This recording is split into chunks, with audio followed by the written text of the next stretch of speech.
Hello, and thank you for joining us for this encore presentation of one of Viking's most special itineraries. Our friends at Cruise Travel Outlet look forward to building the trip of your dreams. And at Viking, we look forward to welcoming you on board. Enjoy the show. Hello, everyone, and thank you for joining Traveling Virtually with Viking. Before we get started, I wanted to thank our travel advisors for inviting you to attend this presentation today. As a reminder, our virtual chat and question box is open, so please feel free to type those questions in as we go. We'll be answering them during and after our presentation. And now I'd like to introduce Donna Nightingale, Director of Business Development for Viking Cruises based out of New England and upstate New York. Donna has been with Viking for 9 years and has worked in cruising for 30. Please join us in welcoming Donna as we discover the Grand European Tour. Donna? All right, thank you, Michael. Hi, everyone. Thank you for being here. And thanks for coming to join us to take a look at the Grand European River Cruise. It's one of my very favorites, so I'm so happy to be able to talk about it today.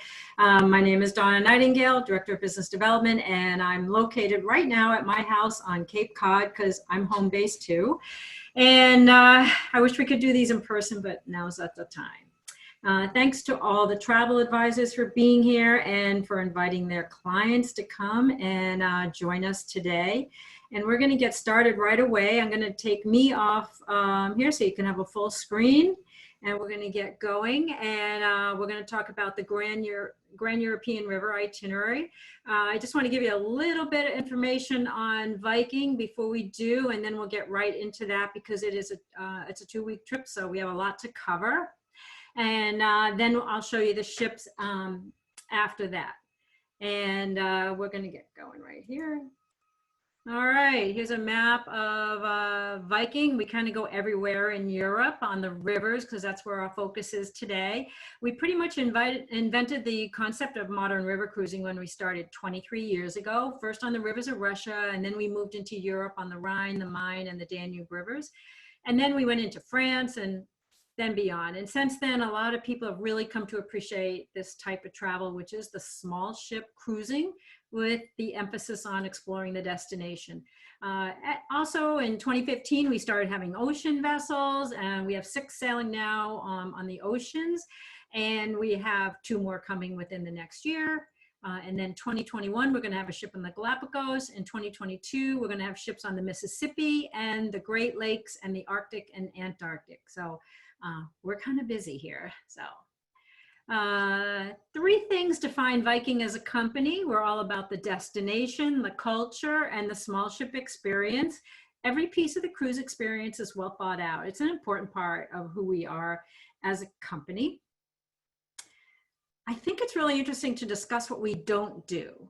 We do not have a casino, a rock climbing wall, an ice skating rink, a bowling alley, no wave pool, and no kids. We start at age 18 and up. And while all those things are very nice, this is a different trip. And with Viking, our focus is the destination. So this is what is included. We include a shore excursion in each port led by a knowledgeable guide. All the meals on the ship are included, breakfast, lunch, dinner, snacks, everything. Wine, beer, and soft drinks with lunch and dinner. Specialty coffees and teas, and bottled water is always available. Wi-Fi is included, and we have laptops on the ship if you don't want to bring yours all the way to Europe. And all the port charges and government taxes are included in the price, so there's no extras to add on later. When we talk about the shore excursions, we try to have a little emphasis on the local life, the working world, and privileged access. So as we're going along, you're going to hear me talk about that a little bit. And before you leave, if you'd like to study up and learn anything, we have a lot of stuff on our website. You know, we have filmographies, we cover everything from cultural to recipes. We have Viking TV, if you'd like to see that. It's kind of neat right now. It just started several months ago, and it's very, very popular. And Now we're going to get into the Grand European. I wanted to do it right away. I didn't want to spend too much time because it's a 2-week trip, so we really need to get going and to cover it all. This is our most popular river cruise we have. It combines the Rhine, the Danube, and the Main rivers. So we're going to see 4 countries on this: the Netherlands, Germany, Austria, and Hungary. Before we get started, I just want to explain what a UNESCO World Heritage Site is in case you haven't heard of it. So a World Heritage Site's really kind of are varied, and they can be anything from a cathedral to an entire wine region. And these are areas or objects that have been deemed culturally important, and then they're on the UNESCO World Heritage List. So just so you know what UNESCO stands for, it stands for United Nations Educational, Scientific, and Cultural Organization, UNESCO. And these sites have outstanding universal value. So as I go along, you'll hear me mention that. I just want you to know what it is when you hear me talk about it. And here is a map of the itinerary. You can really see where we're going, and you can go either direction. And here we are. So 15 days, 12 tours, 4 countries. So if you're on our air program, we will meet and greet you at the airport. So if you're adding on days before or after, we can, and you're on our program with the pre and post extensions, we'll meet you and greet you at the airport and take you to your hotel. For the sake of this, we're just going to talk about the cruise at the moment. And what would happen is you would leave the night before and fly over to Europe, depending on where you're from, and arrive into Amsterdam. And because we're going to start on this on the north and head south, just for the sake of this itinerary. And we'll get you over to the ship once you land in Amsterdam. And then after you board, the afternoon's yours just to relax and explore on your own. So you can just unpack, you can have lunch, relax, and if you want, you can go out. It's kind of a nice thing to do and burn off any kind of jet lag. And but if your schedule permits, you might want to visit a museum in Amsterdam. And I'd say probably the most popular and famous is the Rijksmuseum, where you see paintings by Rembrandt. They currently have 22 Rembrandts there. And they have other Dutch artists too, but the Van Gogh Museum is right next door. And then you also have the Anne Frank House, which is so famous. And then if you don't like any of that, there is also the Heineken Museum. And with Viking, we're always just right near the center of the town. So you can pretty much walk anywhere from where we are docked in Amsterdam. I just want to talk about bikes for 1 minute, because biking is the main transportation in the area. It's not a hobby. And there is even a commuter parking garage for bikes right near the ship. When you get off the ship and walk up the street, there's this big parking garage. And when you look inside of it, it's just for bikes. And it's thousands and thousands of bikes. And I find it sort of fascinating. But there's more than 1 million bikes in Amsterdam and only about 820,000 people. So the bikes outnumber the people. And the thing that you're going to have to remember is bikes have the right of way. So always look both directions when you're crossing a street or a walkway. And Amsterdam, it's the Dutch capital, and it's the city of all the charming canals that you've heard of. There's 165, just to be exact. Beautiful, elegant, gabled houses, and all of this patchwork of waterways. And it's all formed by 90 islands that are connected by 1,500 bridges. And little fun fact, Amsterdam has 75 museums, and that is the highest concentration of museums of all cities in the world. And Amsterdam has more canals than Venice and more bridges than Paris. All right, we're moving on to our next stop, which is Kinderdijk. And this is located where the Lek and the Nord rivers meet. And Kinderdijk is this tiny, small little village community. And they have a pump station that was built to control water levels in Kinderdijk. And people also lived in these windmills. But we're going to take you into a working windmill, and you can see how they lived. And it's one of our working world experiences I mentioned earlier. And these were built in the 18th century. There's 19 of them, and that's the largest concentration in the Netherlands. And that is our included tour to take you there. It's really fascinating because it's such an important part of their heritage there. And we also offer here, if you'd like, we have an optional bike tour. So if you want to ride a bike past all of that, you could. Next, we're going to move on to Cologne, Germany. And this is really one of my favorite cities, and I have a bunch of favorite cities, but this is one of them. And we're here all day till just about midnight. And on our river cruises, we do most of our sailing at night. So you always seem to wake up in a new city or a town in the morning usually. But in Cologne, you have your breakfast, then you meet your tour guide, and then it's a walking tour because you can see right there that Cologne Cathedral there. We're docked right near that. So you can just walk off the ship and walk up the street. And so we have a walking tour, and Cologne's the 4th largest city in Germany. But we're going to tour through the old town with the St. Martin's Church, the Cologne Cathedral, which took 632 years to build. And it's the largest cathedral in Germany. This is a UNESCO World Heritage Site. And in the afternoon, you get free time. So you can spend the afternoon, along the waterfront, going to cafes, shopping. Ladies, there's great shoe shopping here. And, or you can take an optional excursion. We have a few options for you. One of which is you could go to the top of the cathedral. Yep. Way up there, and it's a small group, and you can go up there. You can't be afraid of heights though, because it's way up there, but you have spectacular views, I think, of pretty much all of Germany. And also too, we have another optional, which I think is kind of neat and fun. I call it a pub crawl, but it's an excursion, and you sort of go out and see Cologne's beer culture, which is sort of a fun kind of vibe for the night. Sort of like a pub crawl, but so much more. A lot of pride goes into their beer. Kolsch, and I'll spell that for you, Kolsch, is the local beer of Cologne. And it comes in small glasses, but it's just as strong as any other beer. And that excursion also includes dinner in town, so that's kind of fun. And fun fact, there's over 1,300 breweries in Germany, and they produce over 5,000 brands of beer. And there's another shot of Cologne. One interesting fact is that we do own most of our docks on the river, and that's really helpful. We always want to have a great docking site. We don't want to be down the river, across the way, taking cabs in and out of town. So we have great docking. Next, we're going to move on. We move to Koblenz, and Koblenz is kind of like a traditional German town. It's right where the Rhine and the Moselle rivers meet. And this was founded 2,000 years ago. And this is the Middle Rhine area that has where all the castles are. And people, when they go to Europe, they want to see the castles. And then that is the Middle Rhine area. So what happens here is we spend half the day touring the Marksburg Castle, which you can see right there. And that's the only Rhine fortress that was never destroyed, built back in the 13th century. And the views from up here are beautiful.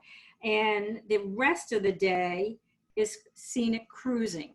So most of the time our cruising is at night, but sometimes we have to adjust the schedule so that we don't miss anything during the day. And you certainly don't want to miss the Middle Rhine where all these beautiful castles are.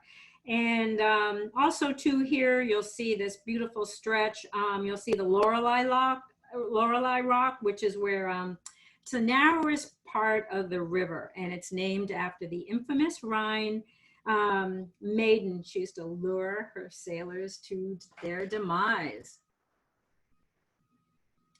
Next, we move on to Miltenberg. It's a Franconian town, and it's on the Main River, and it's one of Germany's fine wine producing regions. The wines here are actually sweeter, and the food's even different, like the cheeses are different. So anyway, we spend the morning here sailing along the Main River, so scenic cruising, and then in the afternoon, we pull into Miltenberg. And it's known for its half-timbered houses. Here you go. And also it's got Germany's oldest inn here. So it's sort of a fairy tale town. And we walk right off the ship and we tour Miltenberg on foot. And it's really the best way to go and see this sweet little town. The tour begins in the old town, which has the cobblestone streets and the medieval houses. And then the town square is lined with half-timbered houses, and it's really, really picturesque. And then the inn, the oldest inn in English, is called the Inn of the Giant, and it opened in the 1400s. So it's been open ever since. And so it's kind of a neat little town, very beautiful. What I really like about this cruise is the mix of big cities, and sweet little towns. And you wake up in a new port every single day, and you only have to pack and unpack once. But it's really a nice mix of cities and sweet little towns. Now we pull into Wurzburg and we tour the Wurzburg Bishop's Residence. It's one of Germany's largest and most ornate palaces. Also a UNESCO World Heritage Site. And but this part we do drive on the bus, and we go to the this really beautiful residence of the Wurzburg bishop, and it's a huge compound. It was built over 25 years, but what's really interesting was that it had to be reconstructed after so much damage from World War II bombings. And then we continue on the old town, and we tour. And there's an old wine bar in town, and this is a university city. We do have an optional tour here where you can climb the Wurzburg hills and go up to the Marianne Fortress, which has really beautiful views. And here's another picture of Wurzburg. And now we move on to Bamberg, so we're going to continue sailing the Main-Danube Canal in the morning. And just so you know, we go through locks all along this area. So it's kind of interesting. It's really neat to be up on the top deck when we're going through the locks and watch that. So we arrive in Bamberg, and this was founded in 902, and it's a medieval looking city. It's known for, they have an infamous symphony orchestra, and they're known for, believe it or not, smoked beer. The town center is a UNESCO World Heritage Site, and Bamberg's kind of like Rome. It's built on 7 hills, and each hill has a church at the top. Anyway, we do a walking tour here, and we visit their 11th century cathedral, and there's a picturesque city hall, and then there's a statue of the Bamberg horseman here, and then you go see the, it's a very pretty, it's called a rat house. Let me spell that, R-A-T-H-A-U-S, rat house, which is a town hall, which I find kind of funny. A rat house is a town hall. Anyway, you can also see fishermen's cottages on the nearby riverbanks, and then you'll have free time in Bamberg. And I really think that if you're there, you should just try their smoked beer, because that's what they're known for. Now we pull into Nuremberg, and so you have your breakfast on the ship, we get off, and we have a tour. Now on this tour, it's part driving and part walking. And so we start with driving, because we have to get into some of these places that we're going to. The largest city, Nuremberg is the largest city in this area. And we are going to first visit the ruins of Zeppelin Field. That was the Nazi parade grounds in the 1930s. Then we see the Palace of Justice where the infamous Nuremberg trials were. Then we drive to the Old Town. We can see a little bit more of Nuremberg's really fascinating past. There's a medieval city. It's a medieval city, but it's surrounded by 13th century walls, many gates, lots of watchtowers. I think it's spectacular. And what I like is the fact that you have this historical backdrop, and then you have Gucci. So it's kind of a really nice mix, and you'll have some free time if you do want to go to Gucci. But a fun fact about Nuremberg is that it was a really big toy making capital in Europe, 600 years of toy making. And they started out with making dolls originally, but 600 years of toy making. We have an optional excursion here that I think is really neat, so I thought I would just mention it. If you ever saw The Monuments Men, that movie, so we have, it's called Art in Nuremberg, and you can see Nuremberg's really kind of fascinating underground chambers where all this priceless art was hidden from harm during World War II. And the Monuments Men were those art historians. They were embedded in the US Army, and they braved the Battle of Nuremberg to prevent looting and theft of priceless pieces that were stored here. So if you are interested in that, you might want to see the movie before you come. It just might be kind of a neat thing to do.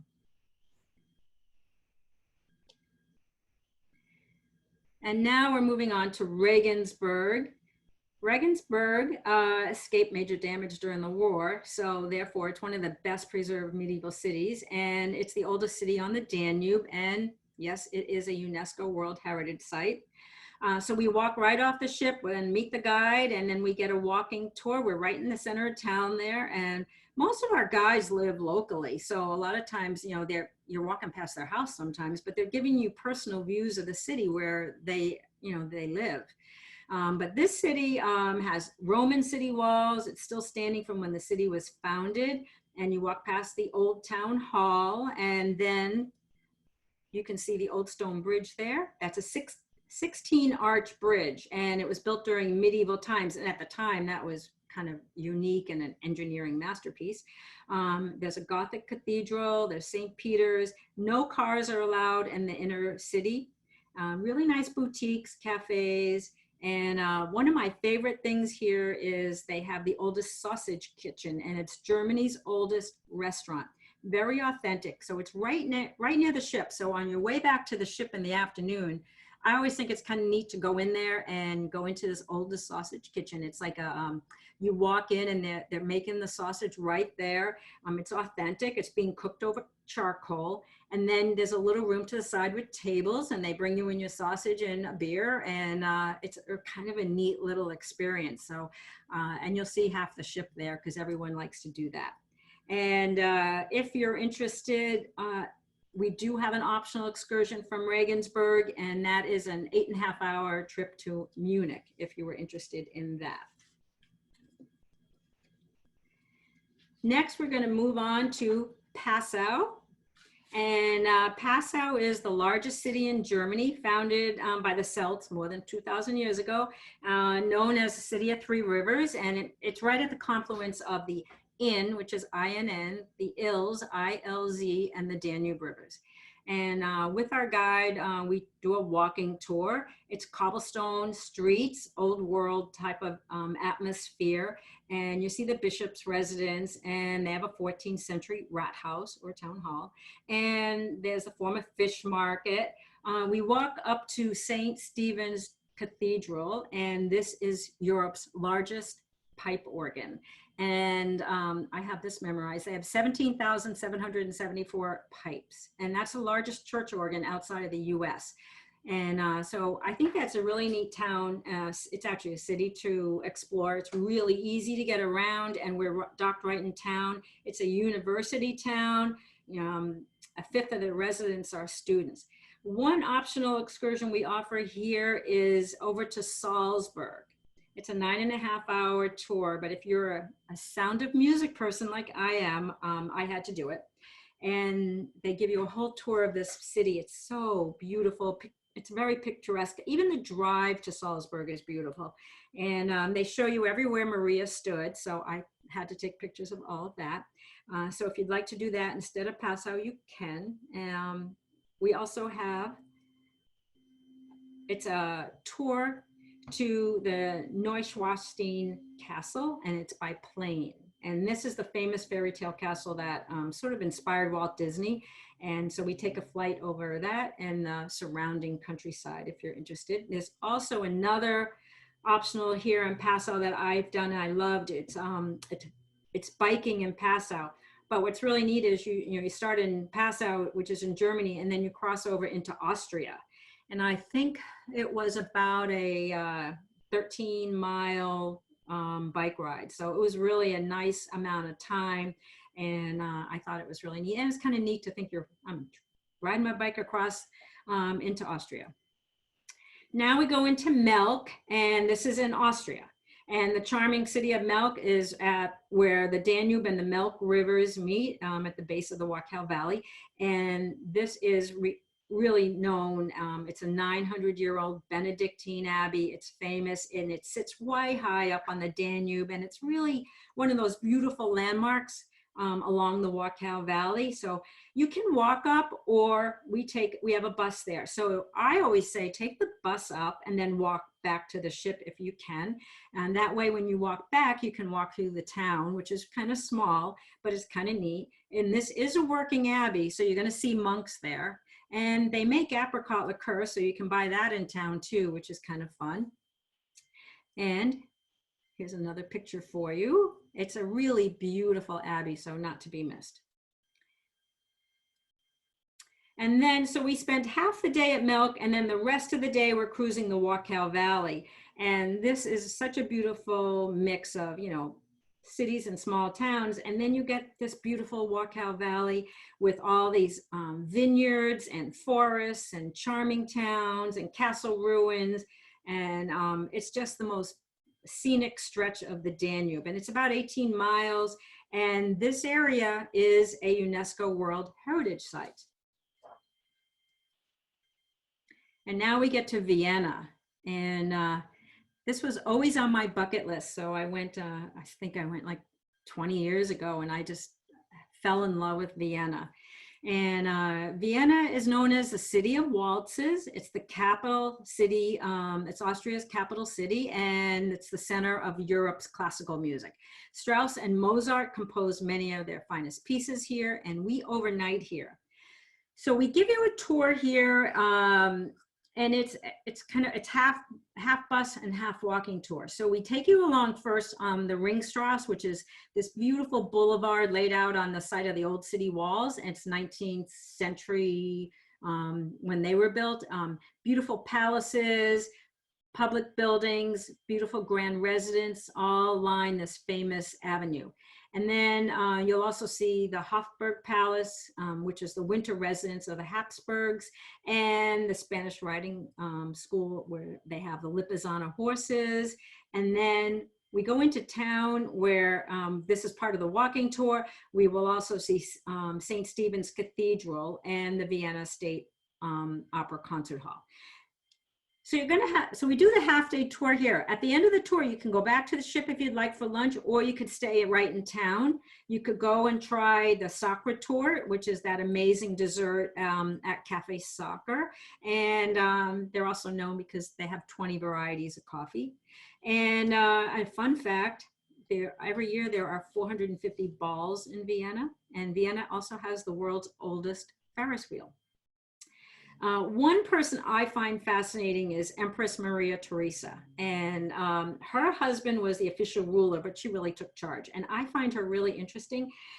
She introduced mandatory schooling, and she started the Vienna Stock Exchange back in the 1700s. She also started a diplomatic academy, which is the oldest in the world still, but she was really known for having strengthened the Habsburg dynasty, and she is the mother of Marie Antoinette, who became the Queen of France and eventually died at the guillotine. But one thing that we offer as an optional excursion is you can go to Schönbrunn Palace, which is the summer residence of Maria Theresa, just so you know. But some other optionals we do, you can do the behind the scenes of the Lipizzaner horses, which is fascinating to see, and they are spectacular, just spectacular horses. We also have, you can go behind the scenes of the Vienna Boys Choir. We have a farmer's market with a local chef if you'd like to do that. And I think what's really neat is at night we have a Mozart Strauss concert. It's a Viking exclusive.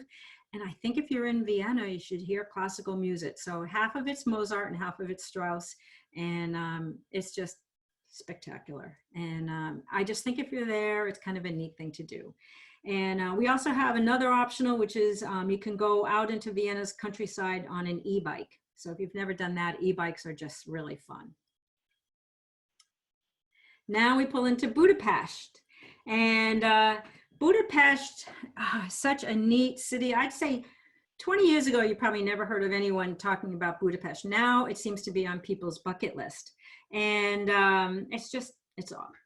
What happens is one side of the river is Buda, the other side's Pest. And when they built the chain bridge, it became one city. And I think that's really kind of a neat, interesting fact. And they built the bridge in 1849 and it became one city. We are docked right up the river from this and right there in the center of town. So we have beautiful docking there. And but Budapest is one of the great cultural capitals.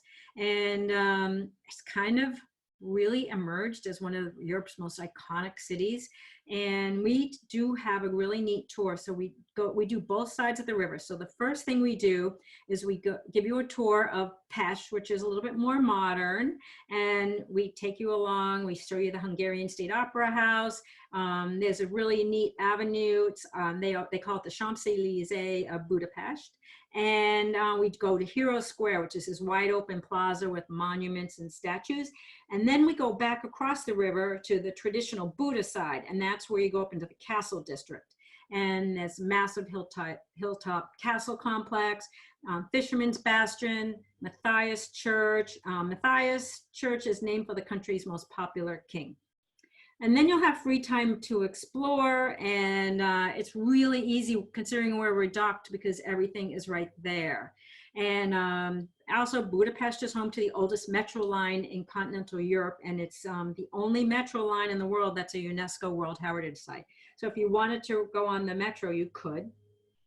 We have a few optional excursions here. One is going to see the Hungarian horsemen, and that's kind of they take a lot of pride in the role horses have played in their nation's history. And I think they're kind of concerned that the equestrian connection's being lost. So it's kind of elevated to an art form. So if you'd like, you can see that. You can also go to the thermal baths, and really Budapest is known for their thermal baths. So the only thing you need to bring to, if you want to do that, would be your bathing suit, and we can supply everything else. And then there's one that goes to the Grand Market. And this is something my husband does every time we go because he just finds it amazing. But it's like a 3-story marketplace. It's kind of a neo-Gothic facade. It's a historic hall. It was built in like the 19th century. But you could try aperitifs, breads, meats, wines, honey. There's farm produce, there's pastries, and then they sell candies and spices, and then they have butchers there. And if you're a foodie, it's kind of overwhelming, but it's really kind of a neat experience. And then if you're interested, we also have the Doheny Street Synagogue and Jewish Budapest, which is the synagogue is the largest in Europe. Now, the last day, that's a picture on the right is a picture of one of the thermal spas. And the picture on the left is the Fisherman's Bastion up overseeing the river. All right, so now after the day 15 is after breakfast, disembark, and you go to the airport. Now, if you want, you can extend your journey, of course.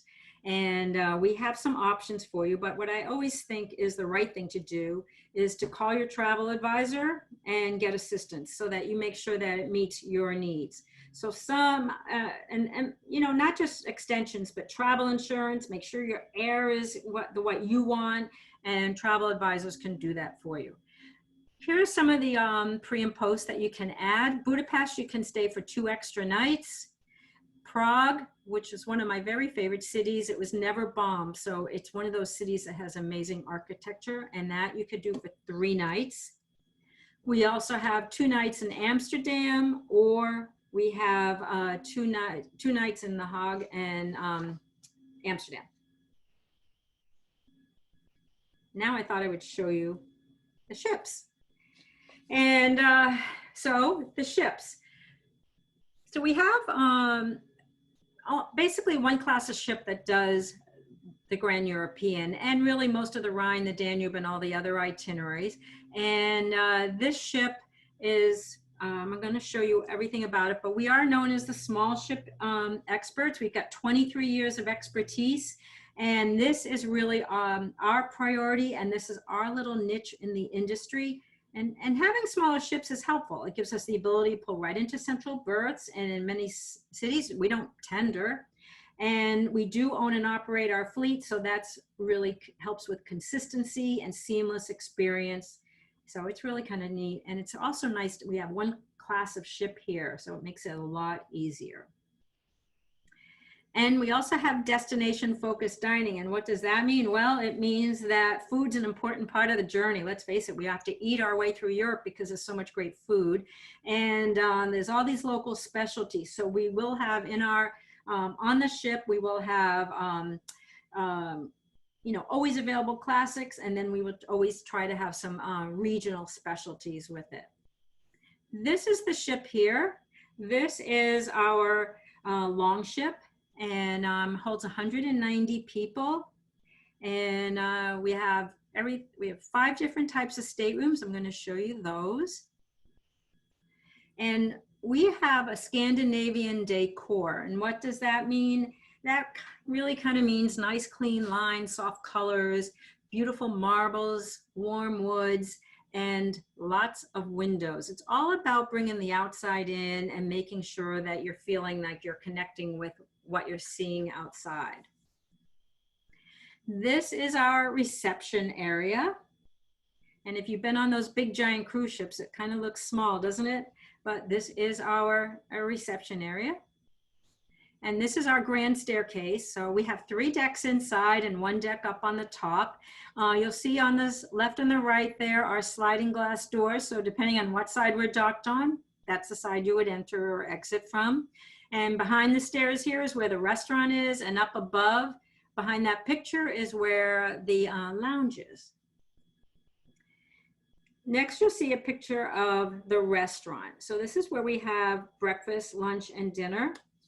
And I like this picture because you can see how close you are to the side of the river. I think that's kind of nice to really, you can sit and have your meal and see things, and it's just kind of a neat atmosphere.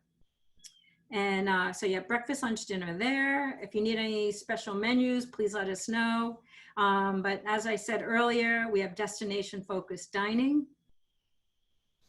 This is our lounge and our Viking bar. And excuse me, as I said earlier, wine, beer, and soft drinks are included with lunch and dinner. But if you would like, a vodka or a cosmopolitan or a martini, you can just go up to the bar. You can sign for it, or we have a silver spirits package, which you can get. And our silver spirits package is really cheap compared to a lot of other big giant cruise ships. So ours is really, it's a great value if you want that. Unless you just want beer and wine at dinner, then it's something that you might want to consider, and you can talk to your travel advisor about that. And then this is another picture of the lounge from the other direction. You can see the dance floor on the right. There's a piano, so we have entertainment at night. We don't have Blue Man Group or Jersey Boys because we're small, but we will bring on entertainment from the port and have some other entertainment for you. And then if you go straight through the back of that room, you will see the Aquavit Terrace, and that is our outdoor dining area. And so the menu for the Aquavit Terrace and the main dining room will always be posted in the reception area. So you can decide where you want to eat, and you don't need any reservations, just show up. This is our little library, and then right here behind these chairs is where we have some computers. So you don't necessarily have to bring your computer all the way to Europe. You could use one of our laptops if you'd like to. And this is our sun deck. And you have like 360-degree views. It's nice. You can sit out in the sun, or you can sit in the shaded area. There's also an organic herb garden. There's solar panels. There's a putting green and a walking track. And my husband sent pictures home that said he was golfing in Europe. And there it was, his little putting green. So we have 5 types of staterooms, and for the sake of time, I think I'm just showing you 3, but this is the French balcony, 135 square feet. And what this means is you have sliding glass doors. You just can't step out. There's a railing there, but you get the view and you get the fresh air. All staterooms have flat screen TVs, bottled water. They have refrigerators, safes, all the bathroom products. We have heated bathroom floors, so it's just like home. And then we have 110 and 220 plugs, so you don't need a converter unless maybe you're going to a hotel before or after. And then this is our veranda stateroom, 205 square feet, so you could sit outside on your veranda if you would like to. And this is our veranda suite. It's a 2-room suite, so you have the bedroom, living room, and a big bathroom, and there is a full balcony off the living room and a French balcony off the bedroom. There's your bathroom. And this is our Explorer Suite, 445 square feet. There's 2 of these in the back of the ship. and they have a wraparound veranda. And that's the bathroom. We have award-winning service. We really are the employer of choice. A couple other notes on the ship. We do have an elevator that runs from decks 2 to 3. We can't go lower or higher because of, you know, the shape of the ship or bridges or any of that. We have laundry service. If you need that, you can send that out. We have ecologically friendly hybrid engines, so it's less vibrations, it's a smoother ride, and so everything should be more comfortable. These are some of our awards. We won pretty much everything. And thank you for being here today. Michael, are you there? Yes, I am. So we have a few questions, Donna. Okay. So our first question is specific to this itinerary. So what direction is the most popular? Is it Amsterdam to Budapest or Budapest to Amsterdam, or is it really just about choice? It's a personal choice. I don't think either is better than the other. I've done both, so I don't think either is better. I think if you wanted to add on, maybe you'd want to add on in the beginning or the end. If you wanted extra time in Amsterdam or extra time on the other end, that might make a difference to you. But other than that, it doesn't matter. Perfect. And then our next question is specific to time of year to go and stuff like that. So when is the most popular time to visit, and are there some advantages to going during the off season? Well, I think that that's another personal decision, and I think it depends on what temperature you like to tour in. Personally, for me, I like to tour when it's 60 to 70. I'm not laying at the beach. That's what I like. But somebody else may like it to be 70 to 80 or 80 to 90 or something like that. So I think that that's a personal decision right there. You have to decide the temperature. And also, I think if price is a factor, then the off season, it's great. You know, you can go in the off season and save a little bit of money too. But I think that that's kind of a personal choice when you want to go and what type of temperature and weather you want. Perfect. And then the next question is, does one direction over the other have more optional excursions to choose from? Nope. Pretty much the same. Perfect. Yeah. And then with the Prague add-on, if someone leaves from Budapest, how does that work? We will take you there. We have a bus that takes you there, and I think it's 3.5, 4-hour trip over, and you have a guide with you the whole time, and that gets you over to Prague. And if you've never been to Prague, it's fabulous. I really recommend it, but it's just this really neat city that was never bombed, so it's so beautiful. Great. And then the next question is specific to basically how transfers and embarkation and disembarkation is arranged. So, obviously, when you're ready to disembark, Viking helps assist with the luggage. Should you have purchased air with Viking through your travel advisor, what is the typical protocol for luggage being outside of the room on day of disembarkation? It really depends on what time your flight is. So if you have a flight at, I don't know, noon, and we need to leave to go to the airport at 9, your luggage might need to be out by 8:30. It just depends on when your flight is. And then we will take it up and get it to the bus. When you walk up to the bus to get on, you have to identify and say, that's my luggage. And then they put it on the bus right then and there. So I think that it just really is determined what time your flight is, as to what time the luggage goes out, and then they will bring it up, and then you meet at the bus. Great.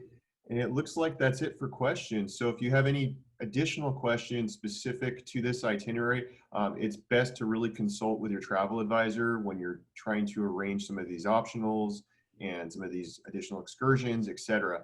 But I just want to thank everyone again for joining us, for joining Traveling Virtually with Viking. If you need any further assistance with this itinerary or any of Viking's itineraries, please reach out to your favorite travel advisor. Thanks again, and we'll see you next time. Thank you.